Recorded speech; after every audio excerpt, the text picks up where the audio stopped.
The pink there was once upon a time a queen to whom God had given no children. Every morning she went into the garden and prayed to God in heaven to bestow on her a son or a daughter. Then an angel from heaven came to her and said, "Be at rest, you shall have a son with the power of wishing, so that whatsoever in the world he wishes for, that shall he have." Then she went to the king and told him the joyful tidings, and when the time was come, she gave birth to a son, and the king was filled with gladness. Every morning she went with the child to the garden where the wild beasts were kept, and washed herself there in a clear stream. It happened once when the child was a little older, that it was lying in her arms and she fell asleep. Then came the old cook, who knew that the child had the power of wishing, and stole it away, and he took a hen and cut it in pieces and dropped some of its blood on the queen's apron and on her dress. Then he carried the child away to a secret place, where a nurse was obliged to suckle it, and he ran to the king and accused the queen of having allowed her child to be taken from her by the wild beasts. When the king saw the blood on her apron, he believed this, fell into such a passion that he ordered a high tower to be built, in which neither sun nor moon could be seen, and had his wife put into it, and walled up. Here she was to stay for 7 years without meat or drink, and die of hunger. But God sent 2 angels from heaven in the shape of white doves, which flew to her twice a day, and carried her food until the 7 years were over. The cook, however, thought to himself, "If the child has the power of wishing and I am here, he might very easily get me into trouble." So he left the palace and went to the boy, who was already big enough to speak, and said to him, "Wish for a beautiful palace for yourself with a garden and all else that pertains to it." Scarcely were the words out of the boy's mouth, when everything was there that he had wished for. After a while the cook said to him, "It is not well for you to be so alone, wish for a pretty girl as a companion." Then the king's son wished for one, and she immediately stood before him, and was more beautiful than any painter could have painted her. The 2 played together, and loved each other with all their hearts, and the old cook went out hunting like a nobleman. And the thought occurred to him, however, that the king's son might some day wish to be with his father, and thus bring him into great peril. So he went out and took the maiden aside and said, "Tonight when the boy is asleep, go to his bed and plunge this knife into his heart, and bring me his heart and tongue, and if you do not do it, you shall lose your life." Thereupon he went away, and when he returned next day she had not done it, and said, "Why should I shed the blood of an innocent boy who has never harmed anyone?" The cook once more said, "If you do not do it, it shall cost you your own life." When he had gone away, she had a little hind brought to her, and ordered her to be killed, and took her heart and tongue, and laid them on a plate. And when she saw the old man coming, she said to the boy, "Lie down in your bed, and draw the clothes over you." Then the wicked wretch came in and said, "Where are the boy's heart and tongue?" The girl reached the plate to him, but the king's son threw off the quilt and said, "You old sinner, why did you want to kill me? Now will I pronounce thy sentence. You shall become a black poodle and have a gold collar round your neck, and shall eat burning coals till the flames burst forth from your throat." And when he had spoken these words, the old man was changed into a poodle dog and had a gold collar round his neck, and the cooks were ordered to bring up some live coals, and these he ate until the flames broke forth from his throat. The king's son remained there a short while longer, and he thought of his mother, and wondered if she were still alive. At length he said to the maiden, "I will go home to my own country. If you will go with me, I will provide for you."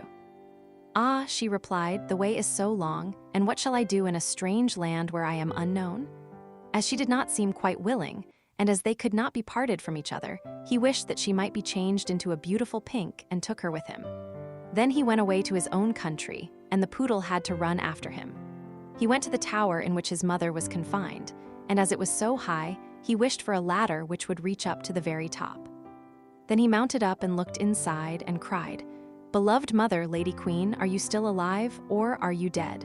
She answered, "I have just eaten, and am still satisfied," for she thought the angels were there. Said he, "I am your dear son, whom the wild beasts were said to have torn from your arms, but I am alive still, and will soon set you free." Then he descended again, and went to his father, and caused himself to be announced as a strange huntsman, and asked if he could offer him service. The king said yes, if he was skillful and could get game for him, he should come to him, but that deer had never taken up their quarters in any part of the district or country. Then the huntsman promised to procure as much game for him as he could possibly use at the royal table. So he summoned all the huntsmen together, and bade them go out into the forest with him. And he went with them and made them form a great circle, open at one end where he stationed himself, and began to wish. 200 deer and more came running inside the circle at once, and the huntsmen shot them. Then they were all placed on 60 country carts and driven home to the king, and for once he was able to deck his table with game, after having had none at all for years.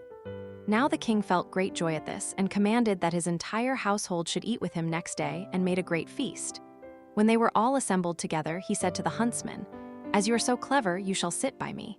He replied, "Lord King, your majesty must excuse me, I am a poor huntsman." But the king insisted on it and said, "You shall sit by me," until he did it. Whilst he was sitting there, he thought of his dearest mother, and wished that one of the king's principal servants would begin to speak of her, and would ask how it was faring with the queen in the tower, and if she were alive still or had perished. Hardly had he formed the wish than the marshal began and said, "Your Majesty, we live joyously here, but how is the queen living in the tower? Is she still alive, or has she died?" But the king replied, "She let my dear son be torn to pieces by wild beasts, I will not have her named." Then the huntsman arose and said, "Gracious Lord Father, she is alive still, and I am her son, and I was not carried away by wild beasts, but by that wretch the old cook, who tore me from her arms when she was asleep, and sprinkled her apron with the blood of a chicken." Thereupon he took the dog with the golden collar and said, "That is the wretch," and caused live coals to be brought, and these the dog was compelled to devour before the sight of all, until flames burst forth from its throat. On this the huntsman asked the king if he would like to see the dog in his true shape, and wished him back into the form of the cook, in which he stood immediately with his white apron and his knife by his side. When the king saw him, he fell into a passion, and ordered him to be cast into the deepest dungeon. Then the huntsman spoke further and said, "Father, will you see the maiden who brought me up so tenderly, and who was afterwards to murder me, but did not do it, though her own life depended on it?" The king replied, "Yes, I would like to see her." The son said, "Most gracious father, I will show her to you in the form of a beautiful flower." And he thrust his hand into his pocket and brought forth the pink, and placed it on the royal table. And it was so beautiful that the king had never seen one to equal it. Then the son said, "Now will I show her to you in her own form," and wished that she might become a maiden. And she stood there looking so beautiful that no painter could have made her look more so. And the king sent 2 waiting maids and 2 attendants into the tower, to fetch the queen and bring her to the royal table. But when she was led in, she ate nothing, and said, "The gracious and merciful God who has supported me in the tower will soon set me free." She lived 3 days more, and then died happily, and when she was buried, the 2 white doves which had brought her food to the tower, and were angels of heaven, followed her body and seated themselves on her grave. The aged king ordered the cook to be torn in 4 pieces, but grief consumed the king's own heart, and he soon died. His son married the beautiful maiden whom he had brought with him as a flower in his pocket, and whether they are still alive or not is known to God.